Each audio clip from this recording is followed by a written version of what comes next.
The participants today are Michele Gill,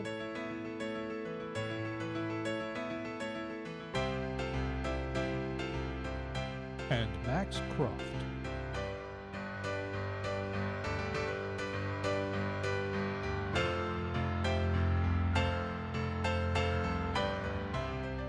We join their conversation in the faculty lounge. And that's where I think like theater and media has a role to play. Well, I think so too, but let me ask you this question first because I want to answer it.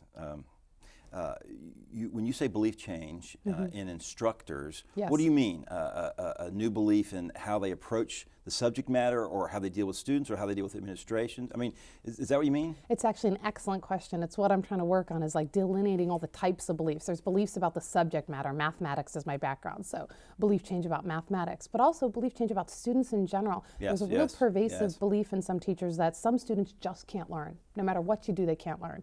But it's been shown that teachers who hold the belief that all students can learn are more successful with even the most recalcitrant students.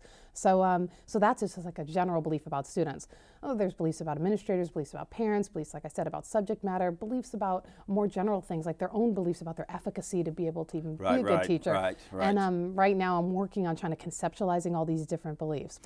Well, you know, when you mentioned that makes me of two things. Number one, I work with digital media, that area of our college, and what I found about that is it's a new department. It's a new division. And when you look around the country, digital media is new. Now, back when I was in college, there was no digital. I mean, at the time. Right. So now digital media is this new thing. So what we do in there is always up. It's the new stuff. It's not like we were mathematics or history or had been around for a long time. Where in those subjects, you know, people have tested them out over the years.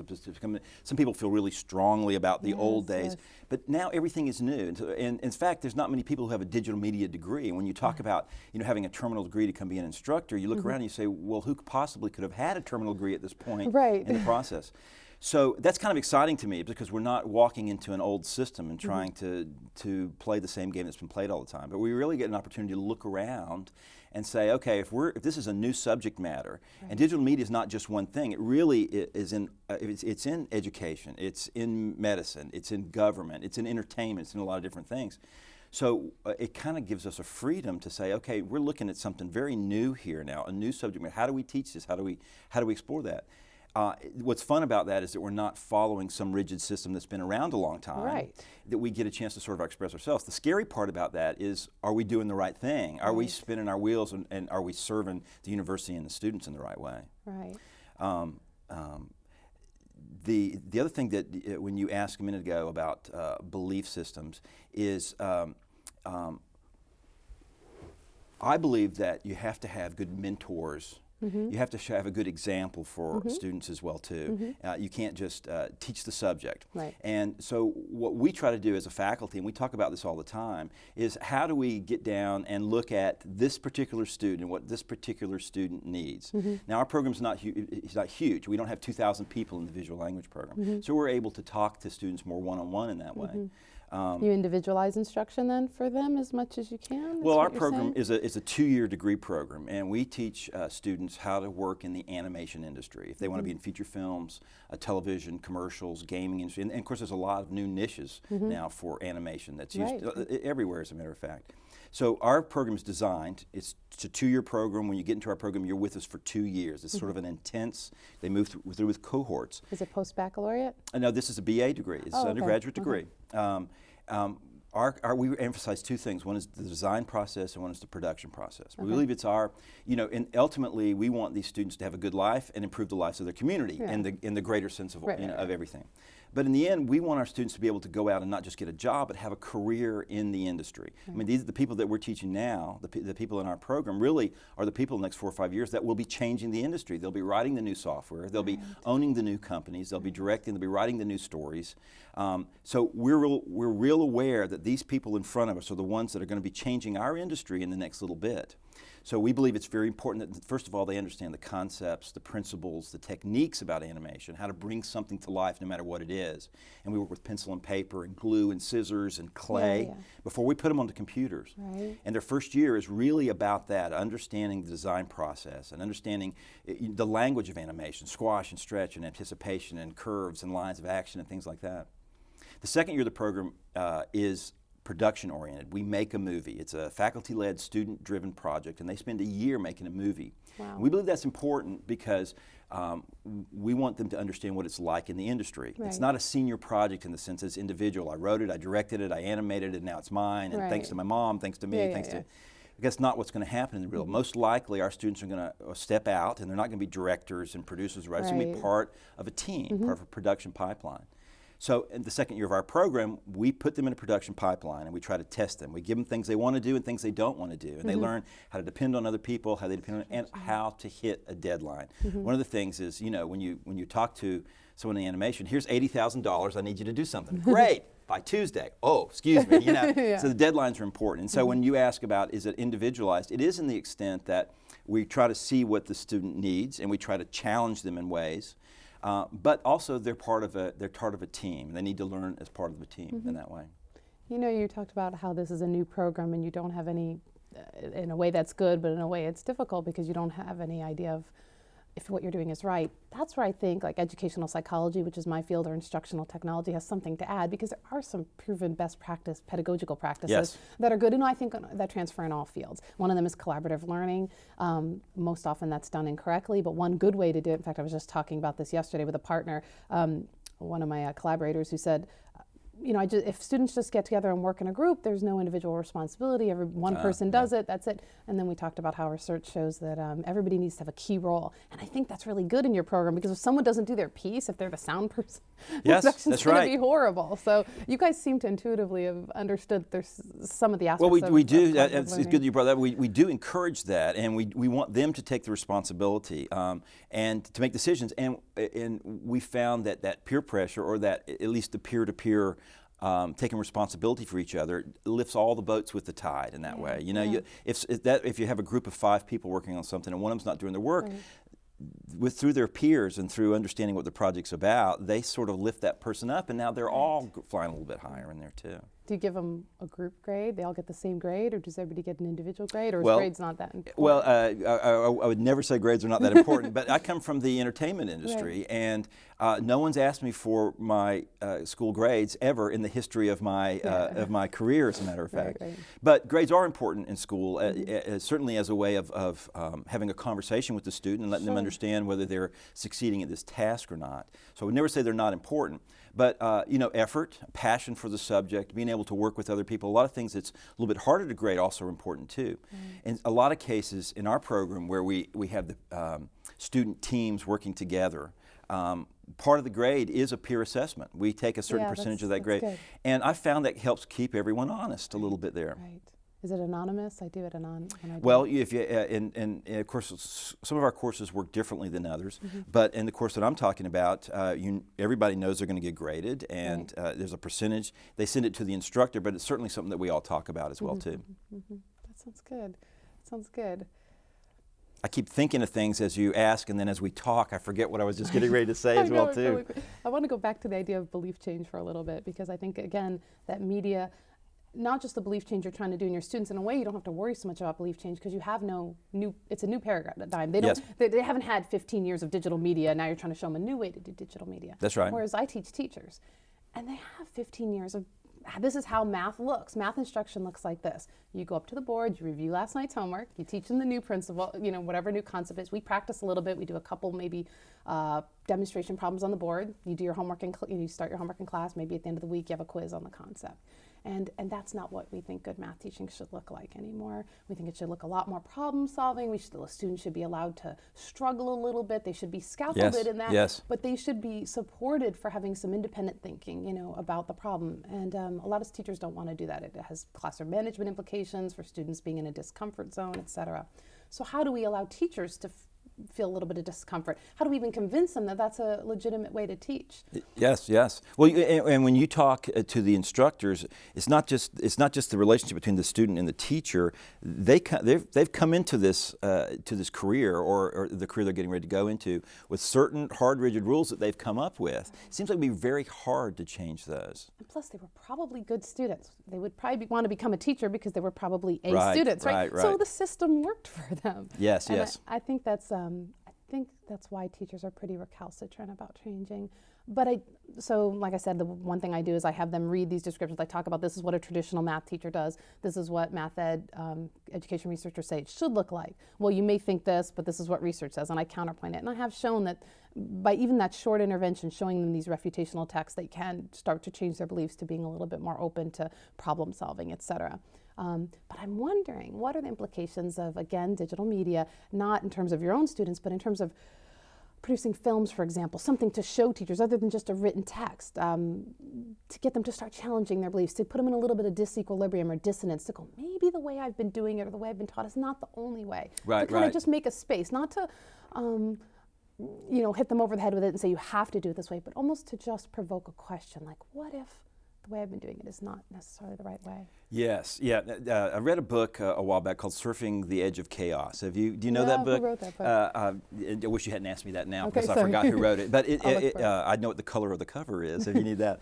But You just Google the title. that's right. It's actually a really nice book, and it talks about how do you institute change in an organization, any size organization, but mostly in big organizations, where there's things that have been done that way a long way. The people that have risen to the top have risen by this system, and why would they want to change the system? Fascinating book, and it talks about how you have to get to a certain place of disequilibrium, where it's actually dangerous. It's dangerous, and you're almost going to fail. You're almost going to fall. The business is going to go down. You got to get to that point before change can actually matter, and change from the top almost never works in that sense. It has to be sort of nurtured from the ground up. They had a lot of examples in the book of successful and non-successful companies who've made changes like that. One was the United States Army, believe it or not. And you think of any organization that may be locked into a certain thing because they've done it for hundreds of years. But the Army really flipped around in a matter of 8 years just by going through and digging in and asking the people on the ground, the people that are actually working, the questions, and giving them the responsibility and the authority to make some of those changes as well too. I think that's a big problem, is that we expect teachers to make these changes, but especially here in the state of Florida, they don't have a lot of freedom to make changes. There's a lot of prescribed curriculum, and I think your field, entertainment industry, is awesome. There's probably a lot of freedom to do. Yeah, it is. In the entertainment industry, you don't always think of, well, I need to go get a graduate degree because I want to be a producer in a film. That's not the way that sort of works. So it's a real challenge when you come to the university to try to show students, or young professionals, as we really think of them at that point in their life, how to work in the industry. But at the same time, we have to balance it with the academic, as well as giving them an opportunity to see what the business is like on the outside as well too. That's a real challenge, actually. In our faculty, we talk about this a lot. How do we, for instance, when we make a movie, they spend a year making an animated film. And if we were in the real world and we were hiring people in, we might hire certain people in at a certain time and let them go and bring another person in as the project moves along. But these students, we want to teach every part of the production process, and so they're with us this whole. So how do you balance that? How do you balance how well a student is doing in class with a grade, with what's required of the production? Because we've agreed that to be production-like, you have to deliver the product on time and on budget as well too. What's interesting about, I don't know if this has a place in your curriculum, but as I think about these students going out there with all these skills, do you address the content of what they're going to do? I mean, they're really trained, but how do you know they're going to produce anything worth watching? Well, let me use a question you asked earlier and come back to that when you were talking about belief systems, because it stuck out with me. A couple of years ago, I was working with a professor from Michigan. He had written a paper about how students learn now, and he made some good points. Actually, I was there on the panel to argue with him about it, but he actually made some good points. And what he said, and this is a broad brushstroke, of course, is that anyone under 35 at this point has really a breadth of knowledge, but not a depth of knowledge. Nowadays, it's so easy to go Google something, grab some information, and go. And we never know whether that stuff on the internet is real or whether it's their opinion. So students, or people under 35 was his argument, and they multitask. You listen to your iPod, you're on your computer, you're watching TV, you're having a phone conversation all at the same time. A lot of multitasking going on. That's what we see in our students in college right now as well too. Also, the idea is they don't necessarily, and again a broad brushstroke, they don't understand by reading all of Moby Dick and going through all the metaphors in it and taking it, but they have a quick paintbrush of what Moby Dick is like. They go out, they get the information, they understand what they have to do for the class, and they move on. Now in their life, it's really easy. The knowledge is there. If we need it, we just go to Google and get it. And it's not like it was 30, 40 years ago, or the parents of these kids or the older brothers of these kids, where we didn't have the computer or the cell phones or the microwave ovens or all this stuff. And he believes, and I think there's something about that, that's really changed how students learn and how we must address teaching them. I know one of the first classes I taught 3 years ago at UCF, I walked in the class, started to lecture, and all these laptops came up. Yes. And all these people were IMing. I'm like, yes. This is class. But they're probably a little bit better prepared to handle that because they've grown up with that as well too, with right. All these things going on at one time. Right. But when you mention belief system, it hits you right in the face. You think, well, I know how I like to teach. I know how I like to deal with students.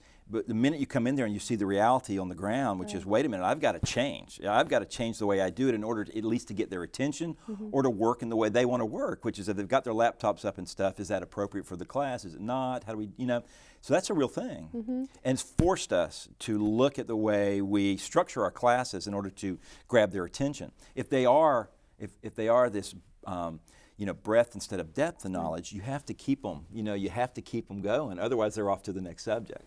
But I'm going to challenge that slightly. I read Neil Post. I love Neil Postman. He passed away recently, but he wrote a book initially called Teaching as a Subversive Activity back in like the 60s or 70s, where he challenged the current curriculum. But then he came back later and wrote Teaching as a Conserving Activity, maybe 10, 20 years later, to say, okay, we've gone too far now. We need to go back. And he's a strong proponent of media literacy, et cetera. But he said, students, what if they do think this way, like you said, just on the surface, but they know a lot of information? Maybe teaching should kind of stand opposed to that and force the depth. Yes, maybe you grab them initially with the entertainment and grabbing their attention, but maybe teaching should be almost the complete opposite of what they're learning so much. The media is a curriculum, so they're learning through their iPods, they're learning through Google, they're learning through the internet. What if teaching should stand against that? Like, I'm a firm proponent that all students should have philosophy, like a lot of philosophy background. I think your students should have I think they should question their beliefs. I think they should be taught to question the beliefs that are dominant in the society, see how other people tackled these thorny issues as a way to kind of prepare them for all fields. But we're getting to the age where we're dropping philosophy courses. I know that's happening in our college. That's the one course we're thinking of now. Teachers don't need to take philosophy anymore. So what, I don't know. I don't know if you thought that it's kind of a radical idea to think about that digital media students should take a course in philosophy. But well, that is actually a very good point that you made. How we approach it, which is not that we're going to teach you philosophy, right. is at the beginning of each year and in the summer there's some courses where we sit down and we talk to the students about things like, okay, you want to get into the game industry, yes? Mm-hmm. Yeah, I want to be a gamer, I want to get this thing. Okay, great. Now, how do you feel about these games where it's all about shooting and getting points for shooting somebody? Right. What does that do to you? What does that do to your younger brother? What does that do to to the people around you? There's also a lot of pornography, for instance, out there. That actually is a very big business on the internet. There's a lot of people, but at the same time, people have strong beliefs about that. Yeah. But when I ask my students, okay, you've just graduated with a degree, you look for a job for a year, you haven't gotten a job, and here's this company that is either a shoot-'em-up company or they do something a little that you don't want to go to church and say that you did necessarily, but they're offering you a lot of money to do it. What do? Where do you make that decision in your heart about what I'm going to do for my career or for my family or for money? And what are you going to do because you're a person that has feelings and wants to do what's right for society as well too? I'll ask them a question. I'll try to entice them to give me, would you sell marijuana to your friend at the dormitory? Maybe. Would you sell it to your sixth grader brother's friend? No, I wouldn't do that. Okay, well, what's the difference in that? Would you let that same sixth grader do this game where they sit on the couch for a certain number of hours a day and they score points by taking a knife out or a bazooka out or a gun? Is it okay for you to show that to your friends at college? Yes. How about your younger brother who's 5? How do you feel about that? I'm not saying that's any great thing, any great philosophy discussion, but putting those questions in front of them, you can see them thinking about it. Suddenly now they are faced with those decisions because they're going to be the people in the industry now. They're going to be the ones building those games. They're going to make the choice. Right. Would you work for a company that does this no matter what because you need the job, or would you not take that job because of how you feel inside about it? They're really conflicted, as a matter of fact. Some think they know and they say. Some don't know and they'll say, But it's really interesting to offer some of those questions to them to figure out what is the content of what you're doing, you know? Right. It sounds like you do a lot of that ethical questioning. You allow them to consider those issues. I think that's important. But if they're going to be creators of content, what is their responsibility to that? Can they do anything and walk away from it and be able to look in the mirror in the morning? Or do they need to do something that has some meaning? Now, we talk to our students, something that I learned from the dean of our school when I was going to school. He always made a great speech at the beginning of the year, and one of the things he said, and I pass this to my students now, is always keep in your heart your image of magnificence. What is magnificent in life? Quote. And as you go, it's really, it gives me goosebumps always thinking about him, talking about it. Always keep in your heart, say it again. Always keep in your heart an image of magnificence, and that's the string that pulls you through your career. Now, you may never, you only have a chance once or twice in your career to do that thing. Most of your career may be doing someone else's image of magnificence for a job. But how does that sustain you through your life? How do you do a job that you don't feel super passionate about, but it's a craft and it's something that you know and that you do? And what's the difference between doing that and something that absolutely means something to you? And we talk about those kind of questions too. I think we should talk more about it, as a matter of fact. I'm not sure where we have the opportunities in sort of this rigid schedule of courses. Right. And I don't know, it may not be your place, but I do think somewhere students need to know that it's okay to go out, question the way things are done, go outside the box. So let's just think about TV, Ugly Betty. No one thought that show, I don't know, do you know that show, Ugly Betty? I've heard the title of that, yeah. Well, no one thought the show was going to be successful. Everybody's doing just yet another Survivor, yet another 24-hour series, because those are, I think, particularly in the entertainment industry, people tend to go with what's successful. There's so much at stake, so much money is involved in the sets and the production, everything. You want to go with, is going to be a moneymaker. Right. But all this fall season of crops, a lot of shows are going away or aren't very successful. But the show Ugly Betty, that broke the stereotypes about this Hispanic ugly girl who's an assistant but who has values and strong moral beliefs, and she ends up radiating as this beautiful star, even though she's physically ugly, is what the show's about. That's actually a nice little message. And I was thinking to myself, someone had to have a belief, a passion in thinking that this needed to be brought to the American public. And maybe that's not for your students to do a whole course on, but maybe if that thought could be brought up, that they could sometimes, their image of magnificence, I love that quote, if that could be something that they nurture so that they develop this craft, and that one day they have that ability to pitch that vision somewhere. That's right, to have the reins in their own hands. Yeah. And it could be financially successful. It's not like it may not be, but it's not like they won't be rewarded too. There's a potential for it. Well, but that's the struggle right there, is how do you do something that's of meaning that's also going to be commercial? I mean, one of the things that we tell our students, and this probably is not a great definition, but the difference between a fine artist and a commercial artist. A fine artist may work on his sculpture for 2 years in his garage until the sculpture's just great. He may take it out and sell it, and then he comes back and he works another 2 years at his own schedule, his own leisure, and that's what a fine artist does.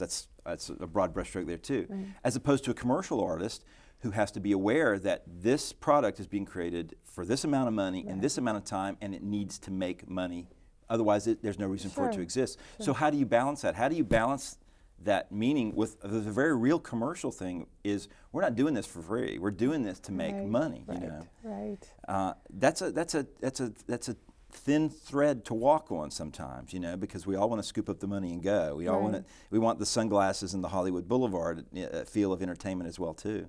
Well, there's pride to be taken just in doing, even if it's commercial work, just doing it well, bringing quality to it. I mean, there's, I think, image of magnificence on a smaller scale there too. It's not like everyone has to produce the next, Shakespearean play, so to speak. But I do think in any career, entertainment, teaching, whatever, the people who are really good are risk takers. At some level, they choose to do something that may not be a commercial success, that may put their job into. There's just like these turning points, these transition, forks in the road, so to speak. And the people who I think make a difference to our world are those who are bold, boldly, or maybe even with a little bit of fear, maybe a little bit of trembling in their hearts, go to those kind of unknown places. I believe that too, and I wonder then what our responsibility as instructors are to nurture that, or to celebrate that, or to pull that out of them if that's something that we see, or to lead them in that direction as well too. And I wonder how we do that. I wonder how we, and whether that's a good thing, whether it's our responsibility to do too. I mean, these are people who, these students, these young professionals, are people who've had this dream for a lifetime, and they want to go out and they do it, and they want to make the next, Lion King, or whatever it is.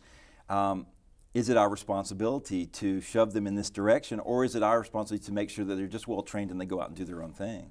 Or maybe it's not either or. Maybe it's not teaching it like an explicit curriculum or just teaching them the craft, but teaching them the craft and skills, that's what your job is. But planting seeds, you went in the beginning of the conversation, you talked about modeling. Maybe it just goes back to modeling. Maybe them looking at your life or other people's lives and seeing the kinds of decisions you made and the choices you made and seeing other people. Maybe, I don't know if you guys have guest speakers. Yeah, we do. As a matter of those fact. kinds of things. Maybe it's through storytelling. Well, I think mentoring, which is part of bringing in professionals to see, is a really important part. Also for any college, but certainly for us, we believe, our faculty, that we have a certain amount of faculty have many, many years in the industry, and we teach our courses and they come through us. But ours is not the only opinion. There's lots of ways of doing different things. So it's really nice to bring in someone, even if they're totally different than, or even if their beliefs are different about the industry, that's certainly worth our students hearing. And so I think that mentoring part is important.